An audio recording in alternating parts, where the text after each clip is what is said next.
Guys, welcome back on my YouTube channel में आप लोगों के लिए एक और नया ड्रामा लेके आ गई हूँ। ड्रामा काफी ज्यादा मजेदार होने वाला है। आई होप आपको जरूर पसंद आएगा। तो चलिए एपिसोड को स्टार्ट करते हैं। एपिसोड की स्टार्टिंग होती है इस ड्रामे की फीमेल लीड सेंसी से। सेंसी बहुत ज्यादा खराब हालत में थी। उसे ऐसा लग रहा था आज कोई तो उसके साथ गलत करने के प्लान सिचुएशन को बचाने के लिए सेंसी को पागल घोषित कर दिया था, जिस बात की वजह से उसको अपने लाइफ के मेंटल असाइलम में गुजारने पड़े थे। और जैसे उसका बेबी हो गया, उस बात की वजह से हमें ये दिखाया जाता है सफोकेशन की वजह से बच्चे की डेथ हुई थी।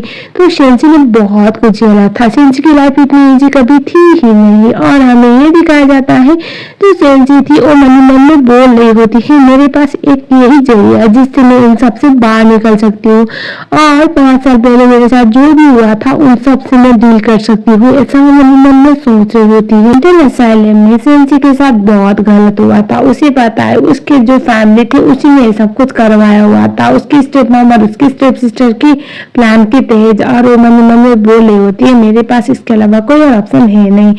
और तभी हमें दिखाया जाता है जो सेंसी थी बाहर देखती है, रोड में कुछ लोग भीड़ जमा करके बैठे हुए थे। वो बाहर निकलती है और तभी एक ओल्ड लेडी जिनको अस्थमा अटैक आया हुआ था, पैनिक अटैक, और जिस बात की वजह से जमीन में पड़ी हुई थी। लेकिन सब लोग मदद करने से डर रही होती है क्योंकि सबको ऐसा लगा था शायद ये लेडी ड्रामा कर रही है। और हमें ये दिखाया जाता है जो सेंसी होती है वो जाती है उनको मेडिसिन देती है। और इवन हमें ये पता चलता है सेंसी एक मेडिकल डॉक्टर है जो अच्छे से ट्रेडिशनल ट्रीटमेंट जानती है। वो वहां से चली जाती है और ये लेडी उसको देखती रह जाती है, मन में ये सोच कर कि ऐसी लड़की अगर मेरे पोते के लिए मिलती तो कितनी अच्छी बात होती। तो हम देखते हैं जो सेंसी होती है आप न्यू फैमिली में पहुंच जाती है, जहाँ पर ये दिखाया जाता है न्यू फैमिली का बेटा यानसिन उसका वेट कर रहा होता है। दरअसल यानसिन के साथ ही उसका रिश्ता पक्का हुआ था, लेकिन अब आप समझ ही सकते हो क्योंकि जो यानसिन था उसका रिश्ता तो दरअसल उसकी छोटी बहन याना के साथ पक्का होना था, लेकिन एजेंट सब्स्टिट्यूट सेंसी को भेजा गया था। वो बैठती है, एक मकड़ी था जो सेंसी को काट देता है, उसके ऐसे छाले काले पड़ने वाले थे। तभी सेंसी अपना सीन निकालती है, सुई अपने आप पे छुपाती है और उसके बाद वो सोचती है अच्छी बात है कि एटलीस्ट मुझे मेडिकल स्किल आती है। हालांकि वो डॉक्टर की पढ़ाई कंप्लीट कर नहीं पाई थी। और हम देखते हैं जो सेंसी थी उस मकड़े को पकड़ने की ट्राई करती है, तभी वो आवाज लगाता है इस ड्रामे का मेनली यानसिन उसे बोलता है रुको। सेंसी उसे देखती है और वो नीचे की तरफ आ रहा होता है। तभी सेंसी के मन में यही चीज चल रहा होता है, सबने बोला था ये बंदा कोमा में, तो ये यहाँ पर कैसे हो सकता है।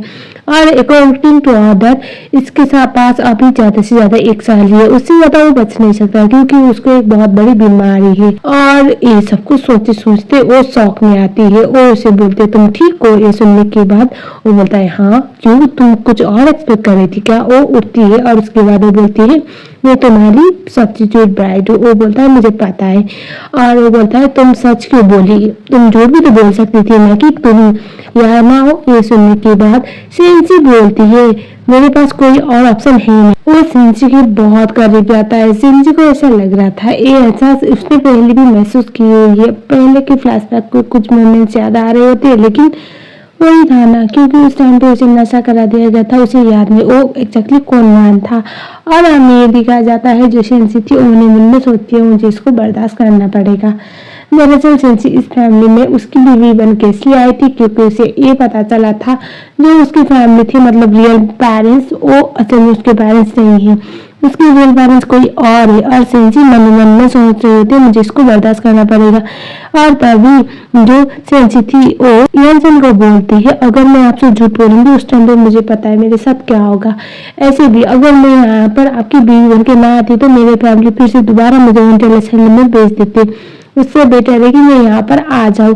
और अगर मैं यहाँ पर कुछ भी उल्टा गेम खेलती हूँ उस समय पर मुझे वापस वही दुनिया पे जाना पड़ेगा जहाँ से मैं निकल के आई हूँ, इसीलिए मैं आपकी मदद करने के लिए तैयार हूँ, मुझे कोई दिक्कत नहीं। वो उसको बोलता है तुम्हें पता है शादी का मतलब क्या होता है। दिक्कत मेरी फैमिली ने तो 10 मिलियन दिया है तुम्हारी फैमिली को, इसी बात की वजह से तुम मेरी बीवी बनने आई, लेकिन बीवी के अलावा कुछ और धर्म भी है जो बीवियों को पूरा करनी पड़ती है।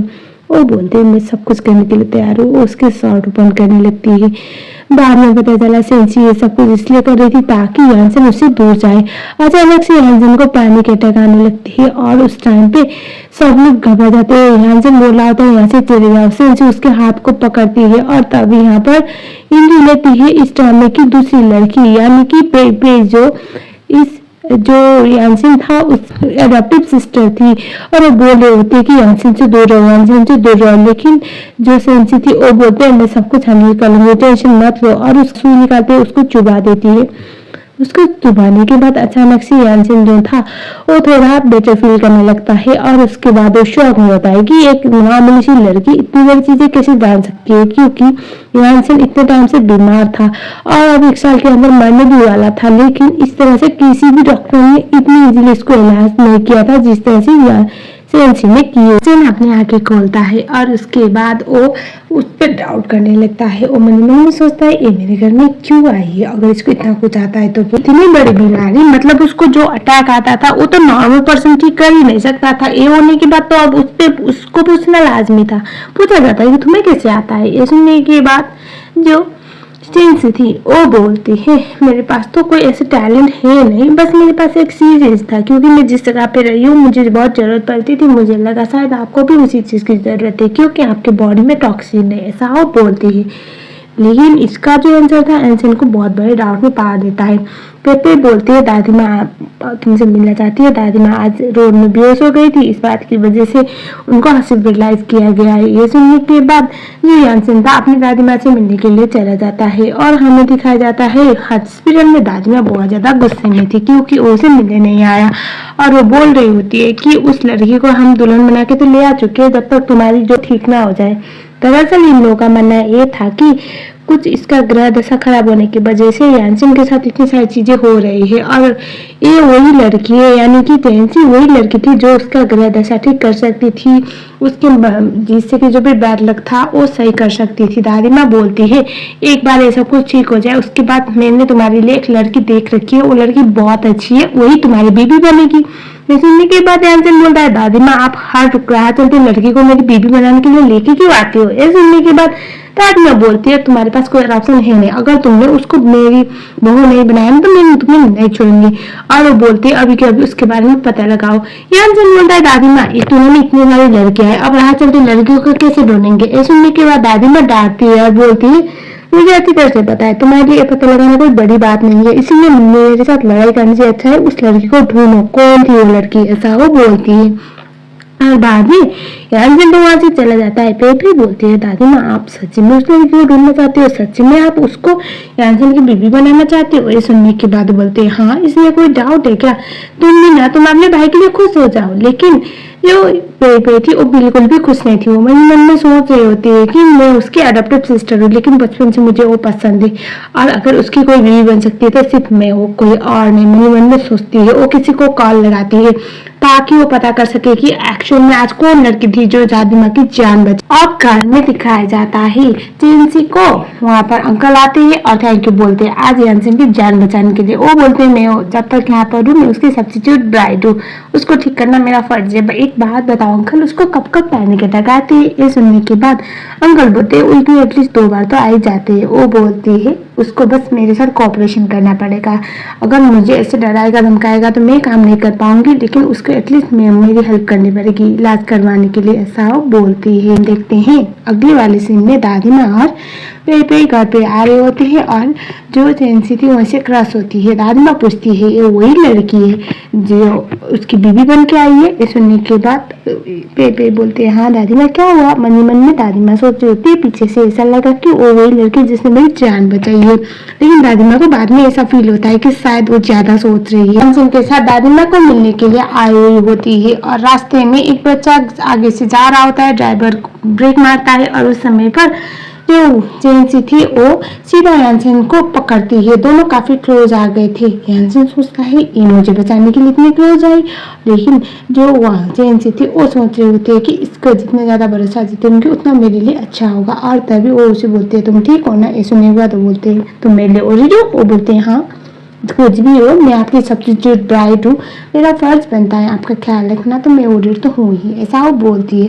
तो सुनने के बाद वो बोलता है इतना कुछ करने की तो जरूरत ही नहीं। और उसके बाद दोनों जा रहे होते हैं और हम देखते हैं सिम कार्ड फिर से एक थी, वो बेबे के साथ होती है। दादी माँ अंदर की तरफ जाती है और उस समय पर बेबे को कॉल आता है और वो बोला जाता है कि जिस लड़की ने दादी माँ की जान बचाई थी वो तो जेंसी ही है।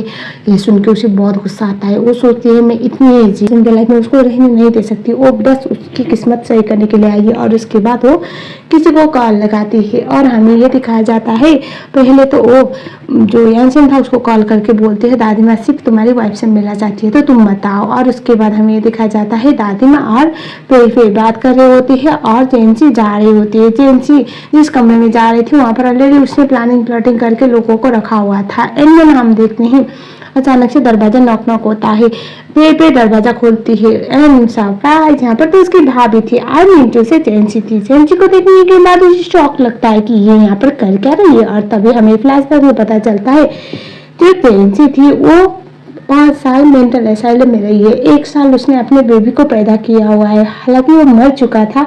तो उसे पता है कैसे ट्रिक्स और गेम हो सकते हैं। जब उसने उस दरवाजे को नॉक नॉक किया जहाँ पर उसे अंदर जाना था तो उसे इतना साइलेंस सुनाई देने की वजह से उसे रिस्क लेना सही नहीं लगा। बाद में उसे जैसे तैसे करके वो कमरा ढूंढ ही लिया था जहाँ पर दादी माँ थी। और वो बोलती है आप खुश नहीं, मुझे अंदर आती मुझे यहाँ पे देखकर बोलती है। और बेबी क्या करती है, चुपचाप अंदर जाने देती है। और उसके बाद दादी माँ जैसे उसको देखती है वो पहचान लेती है, वो बहुत खुश होती है और वो बोलते है कि शायद किस्मत में ये लिखा होगा कि तुम मेरी बहू बनो, मैं बहुत खुश हूँ।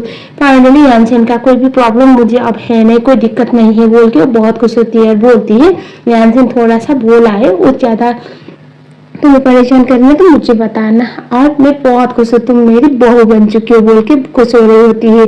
जो देख के बेबी को बिल्कुल भी अच्छा नहीं लगता। जो सपना इतने सालों से वो सजा के बैठी हुई थी यानसेन की बीबी बनने का, वो उसका टूटता हुआ दिख रहा होता है।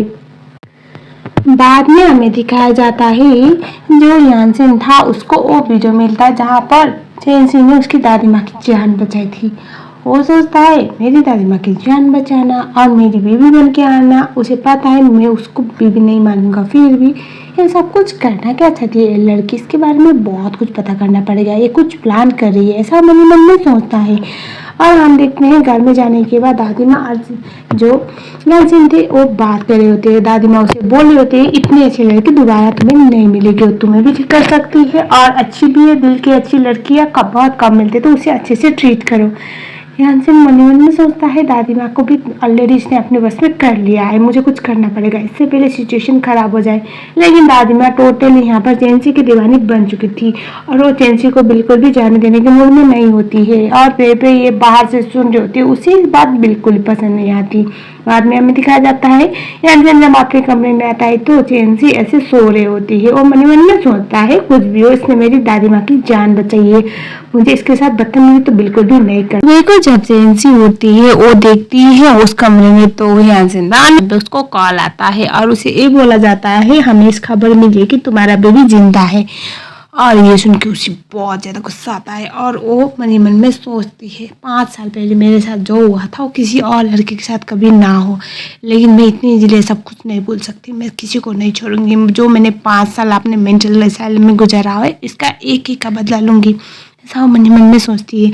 उसके बाद जल्द से जल्द रेडी होकर वो वहाँ से चली जाती है और जो यानसेन होता है उसको देखता है और वो बोलता है मैंने बोला था ना ये जितनी इजी देखती है इतनी इजी तो है नहीं, कुछ तो बात है, ये छुपा रही थी और मैं श्योर हूँ और इसके बारे में पता तो करना ही पड़ेगा, वरना मिस जेंसी इतनी ज़्यादा स्वीट है नहीं, ना ही इतनी ज़्यादा अच्छी है, ये कुछ और कर रही है मेरा इस्तेमाल करके। और उसके बाद हमें दिखाया जाता है जेंसी दादी माँ से मिलने के लिए जाती है। दादी माँ उसे बोल रही होती है कि मेरा पोता थोड़ा बोला है, प्लीज़ उसे अच्छे से रखना, तुम दोनों एक दूसरे के लिए परफेक्ट हो। मन में प्रे कर रही होती है कि एटलीस्ट मेरा पोता इसको अच्छे से रखे और एक कभी इसको छोड़ के ना जाए तो इसकी लाइफ अच्छी बनेगी, क्योंकि आजकल के ज़माने में खूबसूरत लड़की तो मिलती है लेकिन अच्छी लड़की नहीं मिलती ना।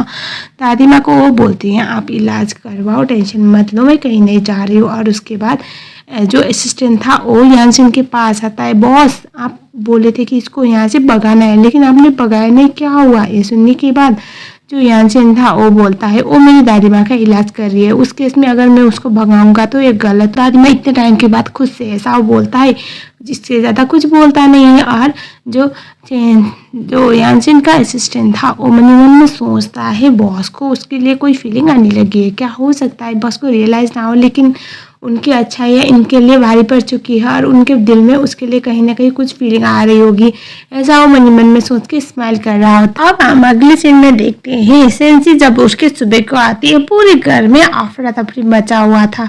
सेंसी पूछते क्या हुआ है, तभी ये बोला जाता है कि इस फैमिली का एक रॉयल नेकलेस गायब हो गया है, जो दरअसल सेंसी को देना था, मतलब उस घर की बहू को। और सब लोग परेशान थे और उस समय भी हमें दिखाया जाता है सारी जगह पे ढूंढने की प्लानिंग होती है, सब कमरे में ढूंढने के बाद भी नहीं मिलता। एंड में बचा था सिर्फ हमारी बंदी का कमरा, आई मीन टू से सिर्फ सेंसी का कमरा, और वहाँ पर जाने के लिए बात होती है। दादी माँ नहीं चाहती थी कि उस कमरे में जाए, वो बोलती है मैं अपनी बहू पे पूरा ट्रस्ट करती हूँ, तुम लोग नहीं कर सकते ऐसा, बाकी सब कमरे में जाओ लेकिन इस पे मुझे भरोसा है। सेंसी मन ही मन में सोचती है मुझे अपने खुद के पापा ने कभी ट्रस्ट नहीं किया, हमेशा मुझे इस्तेमाल किया, और यहाँ पर कोई और मुझ पे इतना ट्रस्ट कर रहा है। और उसके बाद हमें ये दिखाया जाता है जो जेंसी होती है वो बोलती है नहीं नहीं दादी माँ, मेरे कमरे में चिकन में कोई इश्यू नहीं है। और उसके बाद वो मेर जाती है उसके कमरे में, क्योंकि अब उसने ये सब कुछ प्लान किया हुआ था, जिस बात की वजह से वो सीधा उस जगह पे जाती है जहाँ पर नेकलेस को छुपा के रखा गया था, और उसको पकड़ के लेके आके बोलती है ये तो यहीं पर था दादी माँ, मतलब क्या योंग मिस्ट्री चोर नहीं है। ये सुनने के बाद सब लोग शौक में, और इस बात का फायदा उठाते हुए पेट पेट बोलती है दादी माँ मैं यकीन कर नहीं सकती भाभी ऐसा कुछ करेंगी। ये सुनने के बाद जो दादी माँ होती है वो बोलती है नहीं कुछ गलत हो रहा होगा, अगर उसके कमरे में मिलता है तो भी क्या गलत हुआ, इसमें कोई इश्यू नहीं है, क्योंकि ये जो नेकलेस है वो इस घर की बहू को मिलने वाला था ना, और पहले उस कमरे में है, मुझे तो कोई इश्यू नहीं है। तो अभी सब लोग तो चुप हो जाते हैं और पेपी को ये समझ में आता है दादी माँ के लिए अभी जो सेंसी है वो बहुत मायने रखने लगी है, वो इस चीज़ को बिल्कुल भी पसंद तो नहीं कर रही थी। और हमें ये दिखाया जाता है जो सेंसी थी वो दादी माँ को सॉरी बोलती है और बोलती है मेरे पास प्रूफ मैंने ये नहीं चुराया है। और उसके बाद वहाँ पर वो डॉक्टर वो जो अंकल होते हैं उनको बुलाती है और वो उसको सही साबित करने में मदद करते हैं। और इसका नतीजा होता है ऐसा है कि जो पे थी वो तो एक्सपोज नहीं होती, लेकिन जो मेड है उसको अच्छी खासी धुलाई होती है, उसको काम से निकाला जाता है। और उसके बाद जो सेंसी थी वो बोलती है हाँ मैं हो सकता है कि आप लोगों के कंपैरिजन में बड़ी को फाइनेंशियली अच्छी ना हो, लेकिन मैं चोर नहीं हूँ, ऐसा वो बोलती है। और इसके बाद हमें ये दिखाया जाता है जो बात अब अंकल की मदद से वो अपना पॉइंट तो प्रूव कर पाई, पेपे को डांट पड़ती क्योंकि बाकी तो यहाँ पर बाहर वाले थे लेकिन पेपे तो घर वाली थी ना। दादी माँ से वो सॉरी बोलती है और इनफैक्ट चेंसी से भी वो सॉरी बोलती है, चेंसी उसको जाने देती है। और हमें ये दिखाया जाता है और जो चेंसी होती है वो तो वहाँ से चली गई, दादी माँ जो थी उसको बहुत डांटती है, सॉरी बोलते बोलते वो बेचारी थक गई थी। एंड में ना हम देखते हैं जो चेंसी थी वो जब वहाँ से चली गई उसके बाद दादी माँ जो थी वो पेपे को पूछती है तुम इन दोनों के बारे में कुछ पता है, दोनों क्या साथ में सोती है या नहीं, वो पूछती है। सुनने का तो बोलती है नहीं दोनों साथ में नहीं सोती, चेंसी तो सुबह में सोती है क्योंकि ये तो पता चल गया था। ये सुनने के बाद वो बोलती है ऐसा नहीं होना चाहिए, शादी के बाद मियाँ बीबी को एक बेड में सोना चाहिए, I know and it's marriage है, लेकिन धीरे धीरे तब जाके फीलिंग बदलेगी, ऐसा वो बोल देते। ये सुनने के बाद तो बेबी को अच्छा नहीं लग रहा था, वो फौरन कॉल करती है यानसेन को और वो बोलती है मुझे 1 साल के अंदर ग्रैंडसन चाहिए, अगर मुझे ग्रैंडसन ना मिला तो मैं तुझे इस घर से निकाल डाल दूंगी। ये सुनने के बाद यानसेन बोल रहा होता है दादी माँ आप कुछ ज़्यादा इंतजार नहीं कर रहे हो, एक गलत है। ये सुनने के बाद वो बोलते नहीं इसमें गलत ऐसा कुछ नहीं है, मुझे ग्रैंडसन चाहिए। फोन को काट देती है, पे तो बहुत परेशान होती है, वो मेरी मन में सोचती है मुझे पता है दादी माँ आप मुझसे बहुत प्यार करती हो, लेकिन मैं आपसे ज़्यादा यानसेन से प्यार करती हूँ और मैं यानसेन का प्यार इस तरह से बांट तो नहीं सकती। एंड देन हम देखते हैं अगले वाले सीन में जो चेंसी थी वो नहा के अभी बाहर आई थी, तभी वो देखती है कमरे में यानसेन आया हुआ था। यानसेन को देखकर वो बोलती है तुम यहाँ पर कर क्या रहे हो। ये सुनने के बाद जो यानसेन था उसके पास आता है, उसके ऊपर गिर जाता है, गिरता नहीं इंटेंशनली गिरता है। तब हमें पता चलता है बाहर से दादी माँ ये सब कुछ सुन रही होती है और उसके बाद वो उसे बोलता है आवाज़ करो। चेंसी पहले कुछ समझ नहीं पाती और वो उसके लिप्स को ऐसे टच करता है, थोड़ा पिंच करता है, जिस बात की वजह से वो दर्द के मारे चिल्लाने लगती है। बाहर से तो दादी माँ बहुत इंजॉय कर रही होती है और उसके बाद जो यानसेन था वो बोलता है लगता है तुम्हें मेरी बात समझ नहीं आ रही है, अब मुझे ये करना पड़ेगा। उसको किस करने लगता है और इस बात की वजह से जो ये चेंसी थी वो घबरा जाती है और उसके बाद वो उसको सुई चुपाती उससे पहले उसे रोक लेता है और वो बोलता है एक बात बताओ तुमने अब तक कितनी सुई खराब की हुई है, ये सब कुछ मेरे ऊपर काम नहीं करेगा। एक बार यूज किया it doesn't mean bar bar use करोगी और मैं चुपचाप सहता रहूंगा, ऐसा वो बोलता है। और जिस बात की वजह से उसका प्लान फ्लॉप होता है। बाहर से हमें दिखाया जाता है दादी माँ वो सोच रही होती है एक कभी भी अपनी बेबी के साथ अच्छे से पेश नहीं आता, कितना बेशर्म इंसान है। वो बोलती है मन ही मन में और बाद में ऐसे सुनाते हुए भी बोल रहे होते हैं कि इसको तो मैं नहीं छोड़ूंगी।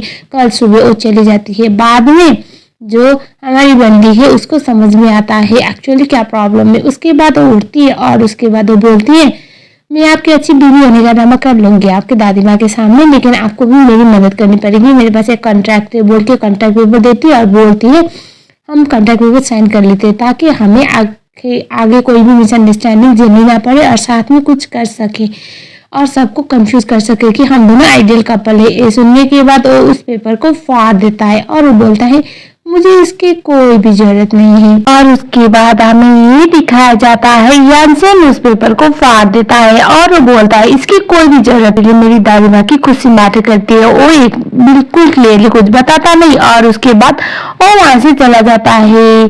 और हम देखते हैं अब अगले वाले सीन में यानसेन के पास उसका असिस्टेंट आता है एक फाइल देखकर और वो बोलता है 5 साल पहले मैडम के साथ कुछ हुआ था। एक्चुअली वो क्या हुआ ये तो हम पता नहीं करता, लेकिन उसके बाद उनको मेंटल असाइलम में भेजा गया और मेंटल असाइलम में वो 5 साल रही है। उसके बाद वो अभी अभी यहाँ पर आई है जब आपके साथ उसका रिश्ता पक्का हुआ था। तो ये सुनने की बात वो बोलते हैं तो इसका मतलब वो कुछ प्लान कर रही है, वो कुछ तो करना चाहते हैं यहाँ पर। तभी उसका असिस्टेंट बोलता है बॉस उनका जो लाइफस्टाइल देखा हुआ है, उन्होंने जो जो झेला हुआ है, ये देखने के बाद मुझे ऐसा लगता नहीं है कि वो कुछ प्लान कर सकती है। वो जेन्युइन बंदी है, वो बुरी नहीं है, ऐसा वो बोलता है। ये सुनने के बाद वो बोलता है मैंने तुमसे पूछा कुछ और तभी वो उसे बोलता है बॉस क्या मैं ये पता लगाऊं कि 5 साल पहले उनके साथ एग्जैक्टली क्या हुआ था जिसकी वजह से उनको मेंटल असाइलम जाना पड़ा। ये सुनने के बाद उसका बॉस यानी कि यानसेन बोलता है इसकी जरूरत नहीं, और मैं खुद पता लगाऊंगा और इंफॉर्मेशन लेके आओ, क्योंकि वो यहाँ पर मेरी बीवी बनने के लिए यूं ही तो नहीं आई और बंदी बहुत स्मार्ट है और अभी मैं कुछ कर भी नहीं सकता क्योंकि यहाँ पर मेरी दादी माँ के साथ इशू है। दादी माँ उसके साथ कुछ ज्यादा ही अटैच हो चुकी है और मुझे तो के बाद लोग पसंद नहीं, मुझे समझ नहीं आ रहा मैं कैसे रिएक्ट करूँ। सुनने के बाद इसका असिस्टेंट बोलता है बॉस ऐसा नहीं लगता कि आप ज्यादा ओवर रिएक्ट कर रही हो, उनके कुछ करने या न करने से आपको क्यों फर्क पड़ता है? क्या आप उसके लिए कुछ फील करने लगी हो और आपको अच्छा नहीं लग रहा? वो कुछ छुपा रही है। वो बोलता है अपने लिमिट पे रहकर बात करो। वो बोलता है सॉरी बस और वो चला जाता है। बाद में यानसेन मन में खुद ही क्वेश्चन कर रहा होता है कि क्या मैं सच्ची में ओवर रिएक्ट कर रहा हूँ सब चीजों में। मेडिसिन में दिखाया जाता है सेंसी जो थी वो दादी माँ के लिए मेडिसिन लेके आती है और वो बोलती है आप इसको कंटिन्यूसली खाएंगे तो आपकी तबीयत ठीक हो जाएगी। उसने तो ये मेडिसिन वेरीफाई किया हुआ था क्योंकि वो खुद ही एक डॉक्टर थी। लेकिन हमें ये दिखाया जाता है जैसे दादी माँ मेडिसिन खाती है उसके कुछ समय बाद उनको अजीब से महसूस होने लगती है, कुछ उल्टी जैसा, और वो बेहोश होती है और कुत्ती कमीनी पे कंटिन्यूसली दादी माँ के साथ होती है और वो रोना धोना स्टार्ट कर देती है और वो जो चेंसी थी उसको बोलने लगती है कि तुमने क्या किया है मुझे बताओ, क्या किया मुझे बताओ, दादी माँ के साथ एक क्या हो रहा है। वो देखना चाहती थी दादी माँ को क्या हुआ है, देख तो पाए लेकिन छूने भी नहीं देती। वहाँ पर डॉक्टर्स आते हैं, डॉक्टर आके बोल देते हैं कि ये तो पॉइजनिंग हुआ है और इनको बचाना नामुमकिन है, हॉस्पिटल पे ले जाना पड़ेगा। तब हमें ये दिखाया जाता है वहाँ पर आता है यानसेन। यानसेन के आने के बाद भी वही सब कुछ चल रहा था। यानसेन के आने के बाद तो पेपे बहुत ज़्यादा ही तमाशा क्रिएट करती है, बहुत गंदा वाला तमाशा। उसके बाद जो यानसेन था वो चेंसी को बोलता है तुम मेरी दादी माँ को ठीक कर सकती हो तो करो, वरना तुम्हारे साथ बहुत गलत होगा। ये सुनने के बाद वो बोलती है मैं दादी माँ को इलाज कर दूंगी। उसके बाद वो उसे वहाँ से जाने के लिए बोलता है, मतलब पेई को। और उसके बाद दादी माँ का सिचुएशन समझती है। उसके बाद वहाँ पर किचन से जो अभी दादी माँ ने खाया हुआ है वो लेके आने के लिए बोलती है। दादी माँ को पीनट से एलर्जी था, लेकिन इस बंदी ने पीनट्स खिलाया हुआ था और मिल्क शेक में डलवा कर, और साथ में ये पीनट्स के बाद ये मेडिसिन लेने के बाद ये इंस्टेंट रिएक्शन होता था। और ये देख के तो सब लोग शॉक में। यानसेन बोलता है तुम ऐसा कैसे कह सकती हो? वो बोलती है मुझे ये सब कुछ पता है। और उसके बाद वो बोलती है ये किसने किया मुझे नहीं पता, यहाँ पर सब लोग मेरे उसको पर्दाफाश कर देते हैं और पे ये सब कुछ कर रही थी। सब लोग शॉक में। पे मतलब इस घर की अडॉप्टिव डॉटर ऐसा कैसे कर सकती है उस औरत के साथ जिन्होंने उसे अडॉप्ट करके इतनी अच्छी लाइफ दी है।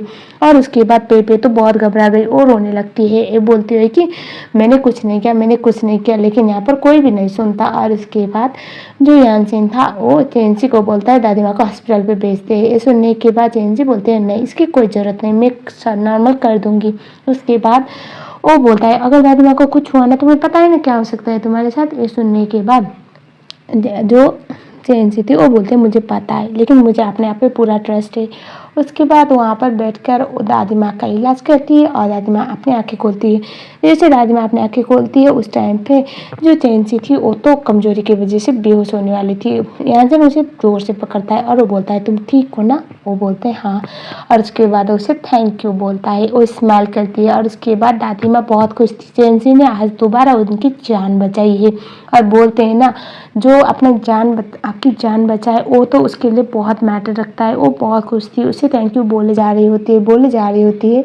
और उस समय पे यानसेन दादी माँ के पास जाता है और दादी माँ को देखता है और वो बोलता है आप सही तो फील कर रहे हो ना? वो बोलती है हाँ। डॉक्टर बोलते हैं कि आपने कौन सी यूनिवर्सिटी से पढ़ाई की है डॉक्टर की, आपको इतना कुछ पता है, आपने जो रिस्क लिया है आज वो बहुत खतरनाक था, मुझे पता है लेकिन फिर भी मैं नहीं ले पाया। ये सुनने के बाद चेंसी बोलते हैं मैंने कोई ऐसे स्पेसिफिक डॉक्टरेट ली नहीं है क्योंकि मेरा अलग सिचुएशन था। अब बेचारी ने 5 साल मेंटल असाइलम में गुजारा है तो वो डॉक्टरेट का डिग्री तो कैसे ले आती।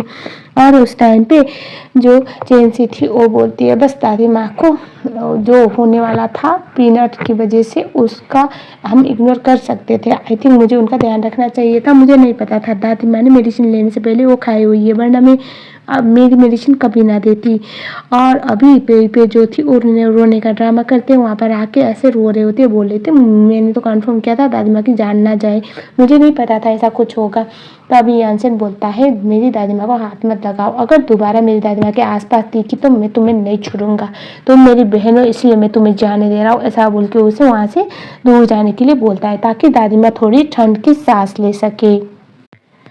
आज जलन के मारे पेपे ने जो हरकत की थी इस बात की वजह से दादी माँ सबसे ज़्यादा हर्ट हुई थी, क्योंकि वो तो उसको अपनी असली पोती मानती थी, भले ही उन्होंने अडॉप्ट किया होगा।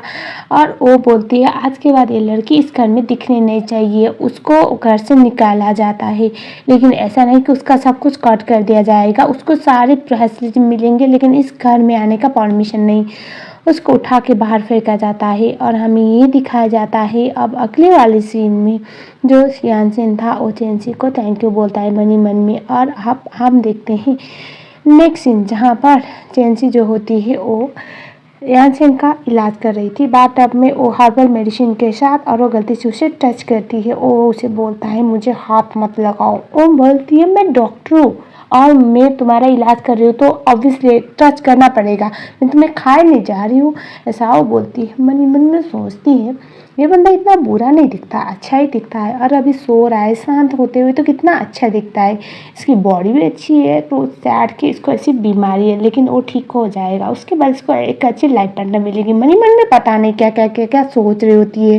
बाद में रियलाइज करती है कि शायद ये अट्रैक्ट हो रही है इसकी तरफ, और उसके बाद वो अपने आप को सही करने की ट्राई करती है। जैसे यानसेन उसे देखता है, उसे अपने 5 साल पहले वाला टाइम याद आता है जहाँ पर दोनों ने नाइट स्पेंड किया था। उसके बाद जो चेंसी थी उसने बोला था ये मेरा फर्स्ट टाइम था और मेरे लिए बहुत मुश्किल था। वो उससे बोलता है डोंट वरी, मैं तुमसे शादी कर लूँगा।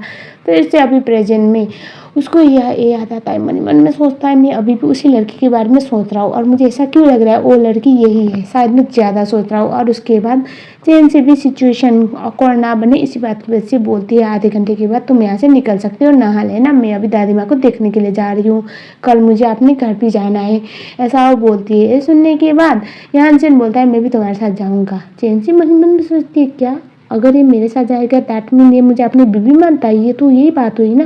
लेकिन बाद में सोचती है मैं क्यों ज़्यादा एक्सपेक्ट कर रही हूँ, कौन सा ये शादी मेरे लिए इम्पोर्टेंट है, ऐसा वो सोचती है। वो चली जाती है। यानसेन मन ही मन में सोचता है कि तुम सच्ची में इस घर में क्यों आई हो, मुझे ये तो जानना है, लेकिन तुम जो कर रही हो वो बहुत ज़्यादा है मेरे लिए, बहुत स्पेशल है, इतना करने के लिए थैंक यू, क्योंकि मेरे लिए कभी किसी ने इतना कुछ किया नहीं है, ऐसा वो मन ही मन में सोचता है। टेक्निकली यहाँ पर दोनों ही एक दूसरे को थैंक यू बोल रहे थे। उसके घर पे जाते हैं और वहाँ पर ऑलरेडी मॉम और डैड तो चेंसी को पसंद नहीं करते थे, सबको पता है। और हमें ये दिखाया जाता है जो चेंसी होती है उसको मॉम और डैड मिलकर बुली कर रहे होते हैं, ये बोल रहे होते हैं बेशरम। और अब बाकी तो आपको पता है 5 साल पहले वो किसी स्ट्रेंजर से प्रेग्नेंट हो गई थी, बाकी सब कुछ जिस बात की वजह से उसका कुछ खास अच्छा वेलकम नहीं होता। लेकिन वहाँ पर हमें दिखाया जाता है चेंसी बोलती है मैं यहाँ पर आप लोगों के साथ बहस करने नहीं आई हूँ, मेरा कुछ है जो मुझे लेना है इसलिए मैं आई हूँ। और तभी वहाँ पर एंट्री रहता है यानसेन बोलता है मेरे ससुराल में इस तरह से बर्ताव किया जाता है क्या। और तभी सब लोग डरते हैं क्योंकि यानसेन यहाँ पर आया हुआ है, तो मतलब यानसेन तो ठीक ठाक भी है, बोला गया था बीमार है। याना को तो बहुत बड़ा झटका लगता है, वो समझ जाती है उसने कितनी बड़ी गलती कर दी थी। और उसके बाद क्या था जो यानसेन था उसको भड़काने के ट्राई किया जाता है, मतलब अब ये ऐसी लड़की है और ये सब कुछ हुआ था, उसको बहुत ज्यादा बुली करने की ट्राई किया जाता है। यानसेन बोलता है आप लोग मेरी वाइफ के बारे में कुछ बकवास नहीं कर सकते, भले आप लोगों ने गलत वाइफ भेजा हो लेकिन वो अच्छी है। और तभी हमें दिखाया जाता है जो यानसेन होता है वो नोटिस करता है याना के गले में एक रिंग था। ये वही रिंग था जिसको उसने 5 साल पहले जिस लड़की के साथ उसने रात गुजारी थी उसको दिया हुआ था। और हम देखते हैं अब अगले वाले सीन में जो याना होती है अपने कमरे में होती है, वो बहुत खुश थी, वो सोचती है मैं इसको सारा सच बता दूंगी और उसके बाद इसके लाइफ में मैं ही रहूंगी। मतलब लिटरली ये लड़की कुछ एक नमक की कुत्ती थी।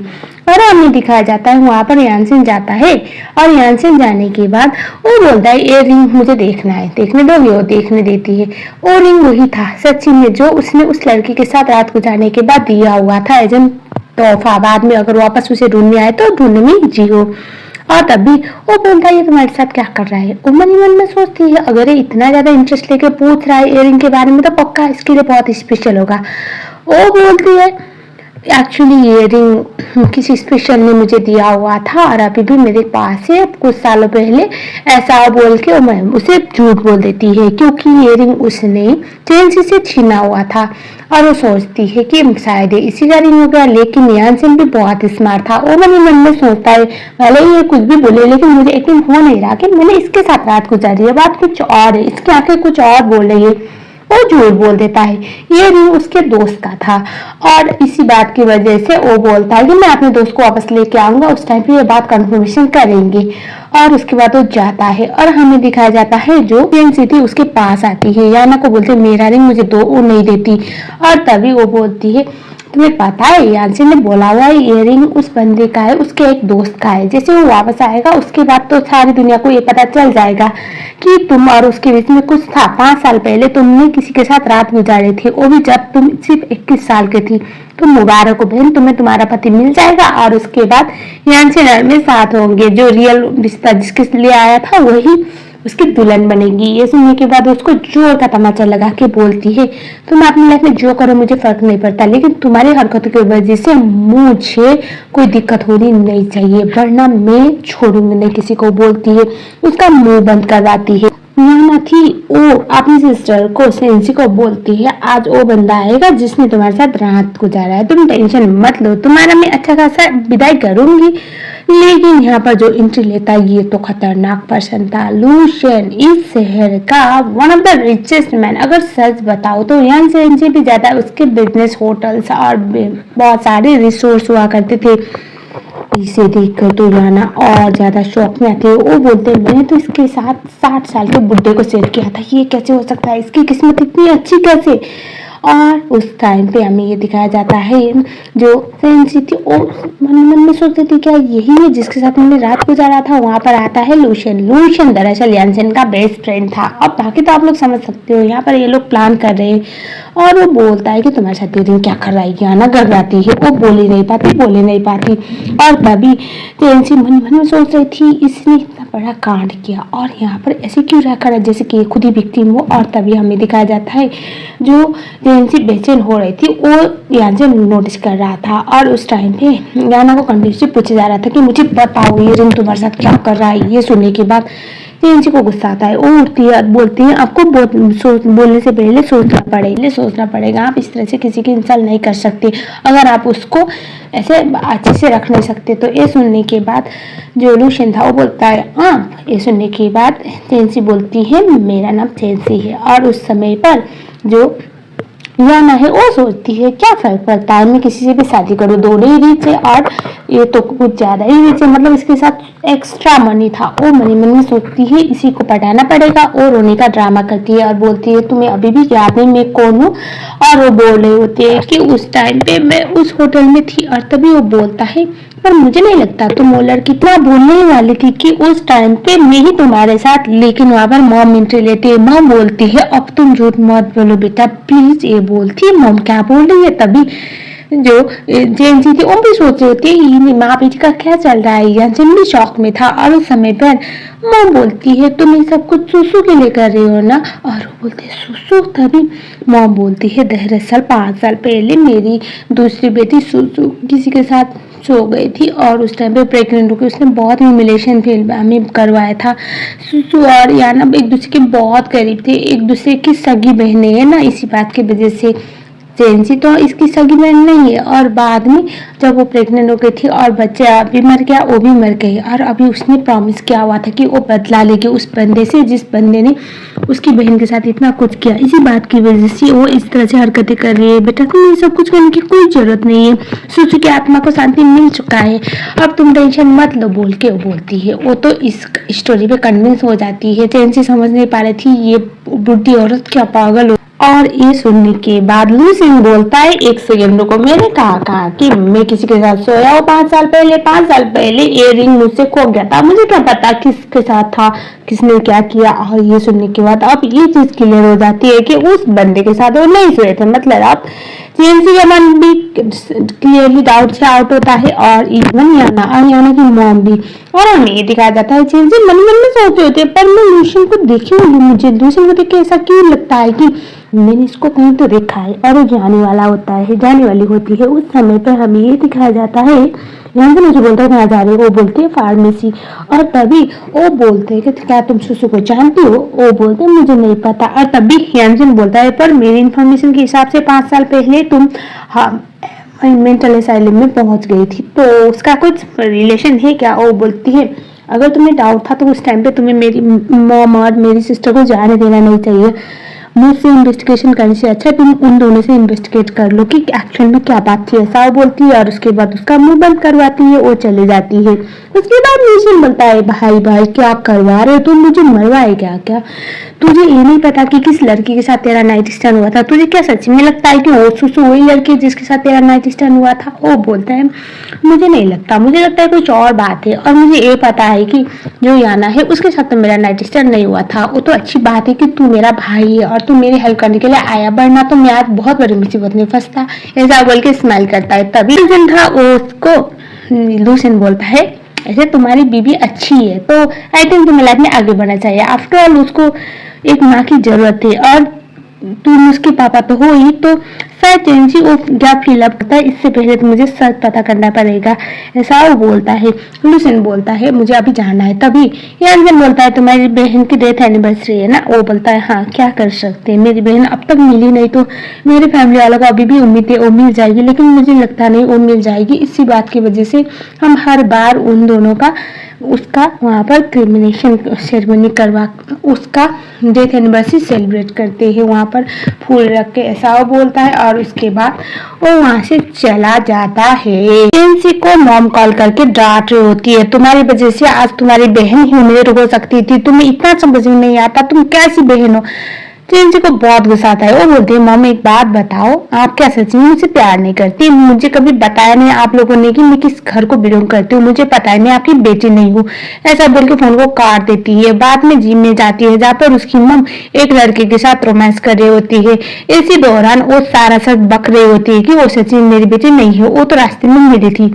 वह किसी को कॉल करती है और वो डीएनए सैंपल टेस्ट करने के लिए दे देती है। हमें दिखाया जाता है यानफिन वो सो रहा होता है, उसे फ्लैशबैक याद आ रहा होता है। उसे बहुत बुरा सपना आया था जहां पर एक हॉस्पिटल में बेबी रो रहा था।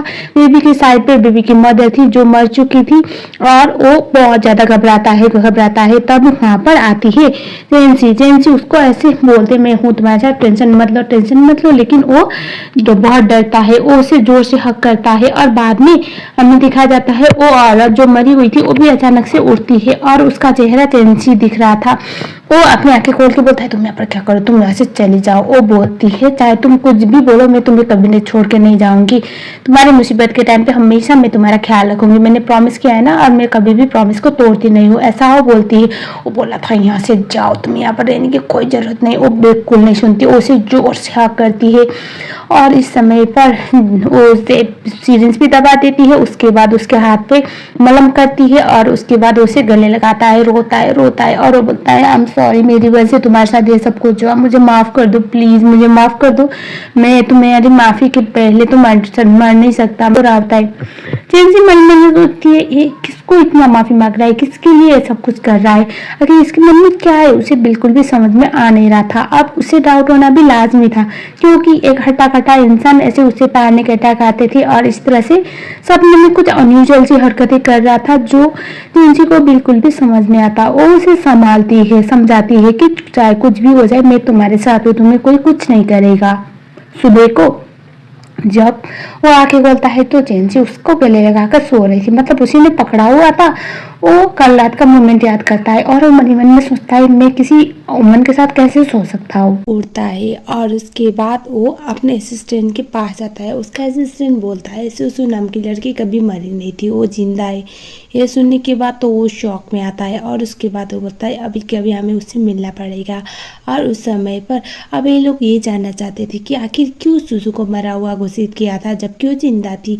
और हमें ये दिखाया जाता है अगले वाले सीन में जो जेंसी थी वो भी उसके पास आती है और वो बोलती है मैं तुम्हें सुसु तक ले जा सकती हूँ, तुम टेंशन मत लो। उसके साथ वो गाड़ी में बैठ जाती है, एक बहुत बड़े रिसोर्ट में ले जाती है और उसके बाद हमें दिखाया जाता है वहाँ पर उसने किसी और को भी बुलाया हुआ था। यानजन बोलता है तुम यहाँ पर मुझे उससे मिलने के लिए ले आई हो या फिर कुछ और प्लान है, मुझे लग रहा है तुम जेलस हो। ये सुनने के बाद वो बोलती है मैं तुम्हारी वाइफ हूँ, जेलस होना तो बनता है, ऐसे भी तुम उस लड़के से मिलना चाहती हो और तुम इस सिचुएशन में मैरिड भी हो तो इट्स ओके, मैं मैनेज कर लूँगी। और उसके बाद वो बोलती है थोड़ी देर वेट करो, सुसु मिल जाएगी तुम्हें, ऐसा वो बोलती है। और वहाँ पर उसके पापा और उसकी बहन याना भी आए हुए होते हैं। उन दोनों को समझ ही नहीं आ रहा था यहाँ पर ये लोग क्यों बुलाए गए हैं।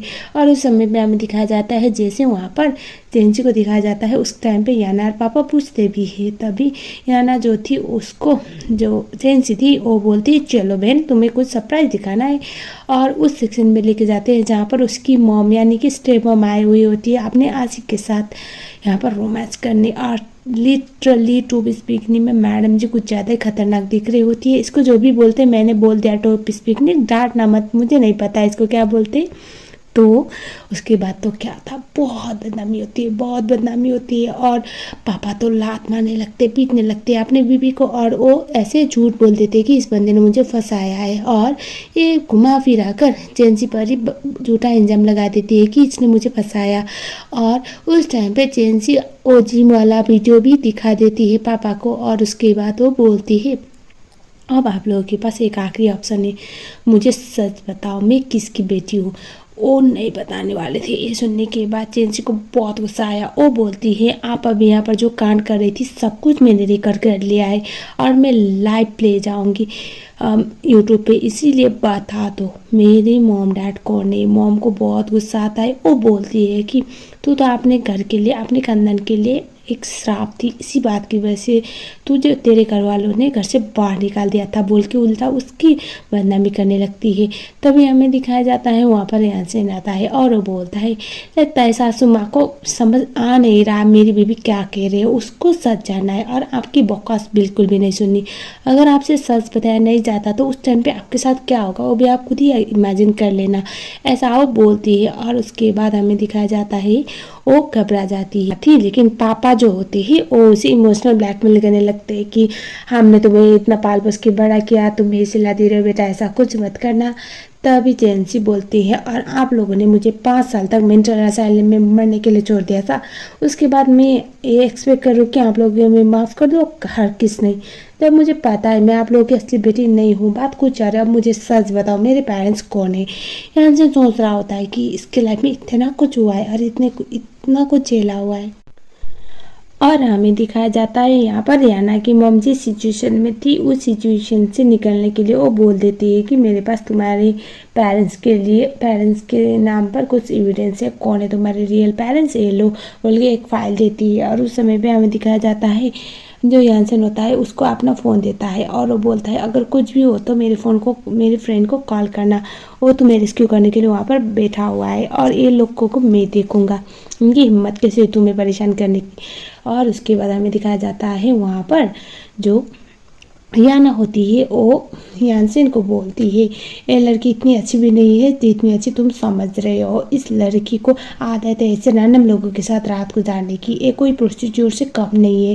ये सुनने के बाद यानसेन बोलता है मेरी बीवी के बारे में कुछ उल्टा सीधा करोगे ना, बोलोगे तो उस टाइम पे जुबान खींच लूँगा। ये सुनने के बाद वो बोलती है 5 साल पहले उसने किसी रैंडम बंदे से होटल में रात गुजारी थी, उससे प्रेग्नेंट भी हो गई थी और उसका बच्चा मर भी गया था, उसको 4 साल तक मेंटल असाइलम में गुजारना पड़ा था। इसी बात की वजह से हमारे खानदान की बहुत बदनामी हुई थी, तुम समझ रहे हो ना, ये लड़की सिर्फ मेरी सब्स्टिट्यूट है, मैं तुम्हारी बीवी बनने के लायक हूँ, वो नहीं हो। ये सुनने के बाद जो यानसेन होता है उसे पता चल गया कि दरअसल किस लड़की के साथ उसने रात गुजारी थी। एंड देन हमें दिखाया जाता है असिस्टेंट याना कि तमाचा लगाता है और सच बता देता है जिस वाइल्ड पर्सन की बात तुम कर रहे हो वो हमारे प्रेसिडेंट है और प्रेसिडेंट के वाइफ के बारे में ऐसा बकवास करोगी।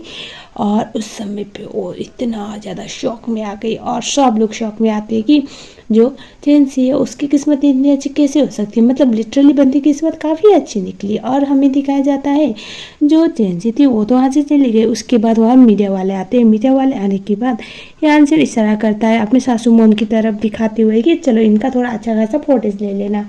वो बोलती है जब मैंने बोला कि मैं सच बोलूँगी उस टाइम पे तुम लोगों ने प्रॉमिस किया था तुम लोग छोड़ दोगे। यह सुनने के बाद यानसेन बोलता है हाँ मेरी बीवी ने बोला था आपको छोड़ देगी लेकिन मैंने नहीं, मैं कभी भी उन लोगों को नहीं छोड़ता जो मेरे अपनों को हर्ट करते हैं और आपने वही गलती की है बोल देता है। और उसके बाद क्या था, यानसेन जो था अपने सासू मोम का अच्छे खासा बेइज्जती कराने में कामयाब हो जाता है। अब उन्होंने कांड ऐसा किया था तो वो कैसे छोड़ता।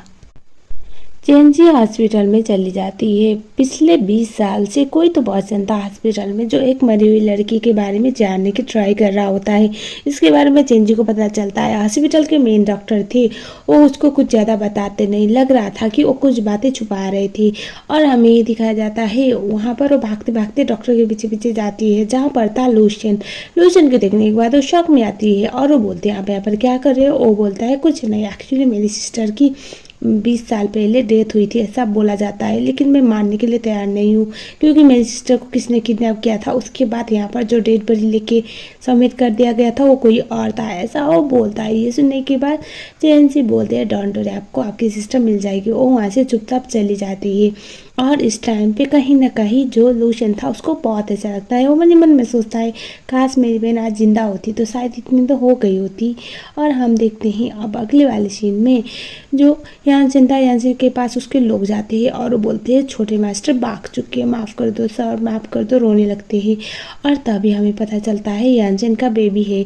और वो बोल रहे होते हैं कि वो अभी इतना बड़ा हो गया, 5 साल का हो गया, लेकिन अभी भी उससे 1 से 10 तक ही लिखना आता है। वो पागल बच्चा है और उसको कंट्रोल करना हमारे लिए बिल्कुल भी मुमकिन बात नहीं है, माफ़ कर दो सर बोल के रो रहा होता है। और तभी यानसेन बोलता है अगर मेरे बच्चे को कुछ भी हो गया ना तो मैं किसी को नहीं छोड़ूंगा। बाद में हमें दिखाया जाता है चेंसी जो होती है वो क्रश हो रही होती है, वो एक बेबी को देखती है, उसको बोलते हैं हाय। और तभी ये कोई और नहीं, ये यानसेन का ही बेबी था। और उस टाइम पे वो बेबी काफ़ी क्यूट भी था। लेकिन अब ये बेबी गर्ल है या बेबी बॉय आप ही डिसाइड कर लो, मैं ऐसे बेबी बोल रही हूँ। और तभी वो बोलती है आपको इस तरह से अकेले चलना नहीं चाहिए, अच्छी बात नहीं है। बेबी मन ही मन में सोचने लगता है कि मेरे पापा भी यही बोलते हैं आंटी कितनी प्यारी है, लेकिन वो डर जाते हैं, वो पीछे हटता है। और तभी जो चेंसी थी वो बोलती है मैं आपको आपके पापा तक पहुंचाऊंगी, चलो यहाँ से। और वो उसका हाथ पकड़ती है। बेबी को बहुत अच्छा लगता है। बेबी के साथ पूरा वक्त गुजारने के बाद में डिसाइड करती है चिंची उसको उसके घर तक छोड़ देगी। तभी बेबी बोलता है नहीं नहीं मैं खुद घर पे चला जाऊंगा, लेकिन उसके पीछे पीछे वो जाती क्योंकि बेबी की सिक्योरिटी बहुत नाटक करती थी। उस समय पे हमें दिखाया जाता है जो यानसेन होता है उसके घर पे गया था बेबी। और तभी वो जो मेयर थी, जो टीचर उसको देखा करती थी, उसको बहुत गुस्सा आता है। वो तो उसको पीटने लगती है और ये सब कुछ देख के तो चेंसी को बिल्कुल भी बर्दाश्त नहीं होता। उसको जोर का तमाचा लगा के बोलती है मेरे बेबी को हाथ लगाओ कि उसे बिल्कुल अच्छा नहीं लगता। बेबी रो रहा होता है। उस समय पर वहाँ पर यानसेन आ पहुँचता है।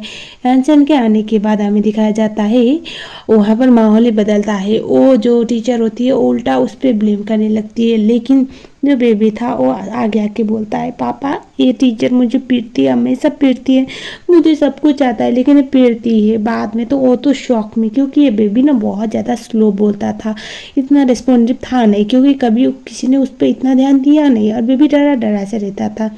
और जो चेंसी थी वो शौक में आती है ये तो यानसेन का बेबी है। उसके बाद अब सारा बंडा तो फूट गया और उस टाइम पे उसको चाइल्ड अब्यूज के केस में उसके टीचर को उठा के जेल पे डाला जाता है। बाद में बेबी को अपने पास खींचता है और वो बोलता है मुझे माफ़ कर दो बेबी, आज के बाद मैं आपको सब कुछ सिखाऊंगा, आपके साथ टाइम गुजारूंगा, मैं आपके लिए कोई टीचर नहीं लाऊंगा। बेबी खुश होता है, उसे ऐसे हक करके बोलता है आप बहुत अच्छे पापा हो। और तभी जो चेंसी थी वो बोलती है तुम इसको इसकी मम्मा के पास क्यों नहीं ले जाती। ये सुनने के बाद यानसेन बोलता है मैं उसकी मम्मा को ही ढूंढ रहा हूँ। ये सुनने के बाद वो बोलती है तुम्हारा मतलब। तभी जो यानसेन था वो बोलता है इसकी मम्मा जिसको मैं इतने सालों से ढूंढ रहा हूँ और मिल नहीं रही थी, और मैं अपनी बेबी के साथ टाइम गुजार नहीं पा रहा था क्योंकि मेरे मन में एक कील था। यानसेन का इस तरह से इसकी मम्मा का वेट कर रहा था बोलना चेंसी को ऐसा लगा कि ये सच्ची में अपनी वाइफ का अवॉइड कर रहा था। वो मन ही मन में सोचती है मैं तो बस सब चीज़ ब्राइट ऊपर पता नहीं क्यों इसको देख के मुझे बुरा लग रहा है, मुझे ये देखना नहीं है, मन ही मन में सोचती है। लेकिन बाद में अपने आप को संभालती है कि भाई अब अगले वाले सीन में जो चेंसी होती है उसके और बेबी के जाने के बाद जो असिस्टेंट था वो बोलता है बॉस आपने पता है क्यों ना उनको कि वो वही है जिसको आप इतने टाइम से ढूंढ रहे हो, वो उसकी बेबी की रियल मदर है। तभी यानसेन बोलता है उससे पहले मुझे कुछ कंफर्म करना है, इसने बहुत कुछ झेला हुआ है, पहले मैं इसके लिए बहुत कुछ करना चाहता हूँ और वक्त तो आता ही रहेगा सच बताने का। और उसके बाद जो दादी माँ होती है उसके पास बेबी और जो चेंसी थी वो गए थे। दादी माँ बहुत खुश थी क्योंकि फाइनली बेबी थोड़ा अच्छे से रिस्पॉन्ड करने लगा था, ये उसको अच्छा लगता है। और उस टाइम पे हमें दिखा जाता है अब नेक्स्ट सीन जहाँ पर लूशियन के पास यानसेन चेंसी को लेके जाता है। और वहाँ पर जाने के बाद जो लूशियन था बहुत सैड बैठा हुआ था, चेंसी को देख के वो खुश होता है। वो एक फाइल देता है जहाँ पर दरअसल हुआ क्या था ना, जो चेंसी है उसके बारे में उसे डाउट हो गया था कि वो लूशियन की को खोई हुई बहन है जो 20 साल पहले मर गई थी। मतलब उसका किडनैपिंग हुआ था। उसके बाद ये बोला गया था कि उसकी डेथ हो गई है और एक डेड बॉडी जिसकी शक्ल बिगड़ चुकी थी उसकी एज के आसपास की लड़की को लेकर उसकी बहन बोल के उन लोगों ने क्रिमिनेट कर दिया था। लेकिन अब पता नहीं, अभी भी लूशियन एक ही मानता था कि वो उसकी बहन नहीं मरी थी और वो इतना रो रहा होता है। चेंसी को सब कुछ पता चल गया। लूशियन सॉरी बोल रहा था, ये बोल रहा होता है कि मेरी वजह से तुम्हें इतना कुछ झेलना पड़ा। उस टाइम पे अगर मैं तुम्हारे साथ खेलने उस मेले में ना गया होता तो आज ऐसा कुछ भी ना होता, मुझे माफ़ कर देना। ये सुनने के बाद जो लूशियन होता है उसको चेंसी बोलती है आपकी कोई गलती नहीं है भाई, और उसे हक करती है। वो तो लिटरली बहुत ज़्यादा सैड होती। और उसके बाद हमें दिखाया जाता है लूशियन बोलता है अब जो हुआ उसको तो मैं बदल नहीं सकता, लेकिन तुम्हारी लाइफ में जो नहीं होना चाहिए उसको मैं सही करना चाहता हूँ और अब आगे की लाइफ तुम्हारी बेस्ट होगी। डोंट वरी, तुम दोनों की इंगेजमेंट की तैयारी हो चुकी है। तभी चेंसी बोलते हैं इंगेजमेंट मेरी? ओ सुनने के बाद वो बोलते हैं हाँ। अब देखो सिंपल सी बात है, लड़की वालों की तरफ से ग्रैंड पार्टी ऑर्गेनाइज करना तो उनका फर्ज बनता है, लेकिन अब तुम दोनों की शादी हो चुकी है लेकिन फिर भी ग्रैंड पा की खुशी के लिए फॉर्मेलिटी के रूप में हम ये करना चाहते हैं। ये सुनने के बाद चेंसी बोलती है अच्छा मैंने कब बोला कि मैं तुमसे शादी करने के लिए तैयार हूँ, बोल के वो यानसेन को देखती है। लूशियन जा चुका था। ये सुनने के बाद जो चेंसी होती है उसको यानसेन बोलता है ऑब्वियसली तुम मेरी बच्चे की माँ हो तो उस टाइम पे तो तुम मुझसे शादी कर ही लोगी ना। वो हंसती है, बोलती है एक बात बताओ, शादी और प्यार अलग चीज़ होती है। मैंने तुम्हारे साथ शादी की थी, तुम्हें नहीं लगता कि मेरा कोई इंटेंशन है, हिडन इंटेंशन? वो बोलता है वो मैं देख लूँगा। वो बोलती है जस्ट बिकॉज मैंने तुम्हारी बीमारी को ठीक की हुई है, तुम्हारी दादी माँ की बीमारी को ठीक की हुई है, इसका एहसान चुकाने के लिए तुम्हें मेरे साथ शादी करने की कोई ज़रूरत नहीं है, क्योंकि तुम्हारा बेबी उसकी रियल मदर को डिजर्व करता है, मुझे नहीं। ये बात याद रखना। ये सुनने के बाद लेकिन ये सुनने के बाद जो चेंसी थे वो बोलते हैं मैं यार इंसान के साथ शादी नहीं कर सकती हूँ रैंडमली। वो बोलता है आई लाइक यू। ये सुनने के बाद चेंसी बोलती है क्या? तभी वो बोलता है ये सुनना चाहती हो ना कि मैं तुमसे क्यों शादी करना चाहता हूँ, मुझे तुम पसंद हो, मुझे तुमसे बेपनाह प्यार है। ये सुनने के बाद जो यानसेन था उसको चेंसी बोलती है क्या? तभी जो चेंसी थी उसको यानसेन बोलता है हाँ। तभी वो बोलते हैं कब से? तभी वो बोलता है शायद उस दिन से जिस दिन तुमने पहली बार मेरी जान बचाई थी, या फिर उस दिन से जिस दिन तुमने मेरी दादी माँ की जान बचाई, या फिर उस दिन से जिस दिन से तुमने बार बार हमारे ऊपर एहसान करना स्टार्ट कर दिया। अरे एहसानों के तले इतना दब गया कि अब मुझे तुमसे बेपनाह मोहब्बत होने लगा। ये सुनने के बाद वो स्माइल करती है और वो बोलती है और तुम्हें लगता है कि मैं तुमसे शादी कर लूँगी? ये सुनने के बाद वो बोलता है कि कर तो लेना चाहिए, अगर तुम नहीं करोगे तो मैं तुम्हें उठा के लेके जाऊँगा। आफ्टरऑल तुम मेरे बेबी की मदर हो और मैंने तुम्हें 5 साल पहले प्रॉमिस किया हुआ था ना कि मैं तुमसे शादी करूँगा, अगर नहीं करूँगा तो गलत होगा। ये सुनने के बाद बोलते कि एक सेकेंड, तुमने मुझसे बोला था? तभी वो बोलता है हाँ 5 साल पहले उस होटल में मैंने तुमसे बोला था, जो भी हुआ था उसको मैं बदल नहीं सकता, लेकिन हाँ उस टाइम पे मैंने जब बोला था मैं तुमसे शादी करूँगा तो that mean I will marry you, और मैं जुबान का पक्का हूँ, मैं कभी अपनी जुबान से नहीं मुकरता। वो बोलती क्या तुम थे? वो बोलते हैं हाँ, और तुम्हें गेस करने में तो बिल्कुल भी कुछ भी वक्त नहीं लगा होगा कि वो बेबी तुम्हारा और मेरा है। अब सोचो बेबी इतना बड़ा हो चुका है तो उस टाइम पे माँ बाप अनमैरिड रहेंगे तो लोग क्या बोलेंगे, मेरे बेबी को माँ की ज़रूरत है और मुझे अपनी बेबी की, तो क्या आप शादी करोगे? बोल के उसको किस करता है। वो तो शॉक में आती है। फाइनली जाके इन दोनों के बीच में जो भी गलतफहमी और जो भी एक मिस्ट्री बना हुआ था वो क्लियर हो जाता है। चेंसी स्माइल करती है और बोलती है हाँ 5 साल से मैं तुम्हें ढूंढ रही थी, मुझे जानना था कि तुमने मुझे उस दिन छोड़ा क्यों था। इतना कुछ बोलने के बाद मुझे लगा था तुम ऐसे रैंडम कोई प्ले बॉय होगे, लेकिन अब तुम्हारे हालत देखने के बाद मुझे यकीन है कि तुम गलत तो कभी भी नहीं थे, शायद तुम मुझे तब से ढूंढ रहे थे, लेकिन कोई बात नहीं, अभी भी वक्त नहीं बिगड़ा और मुझे तुम्हारे साथ अपनी लाइफ आगे बढ़ाने में कोई दिक्कत नहीं, ऐसा बोलती है। उसके बाद दोनों एक दूसरे को पैशनेटली किस करने लगते हैं और इस तरह से ये स्टोरी खत्म। So guys it ends here. I hope आपको पसंद आया होगा। अगर पसंद आया है तो वीडियो को लाइक ज़रूर कर लीजिएगा। अगर आप लोग मेरे चैनल में नहीं हो तो चैनल को सब्सक्राइब ज़रूर कर लीजिएगा। तो मैं मिलूँगी आप लोगों के साथ ऐसे ही एक और स्टोरी के साथ। As soon as possible. लेकिन जाने से पहले बताओ जरूर कि कैसा लगा। I will be back soon. Thank you so much.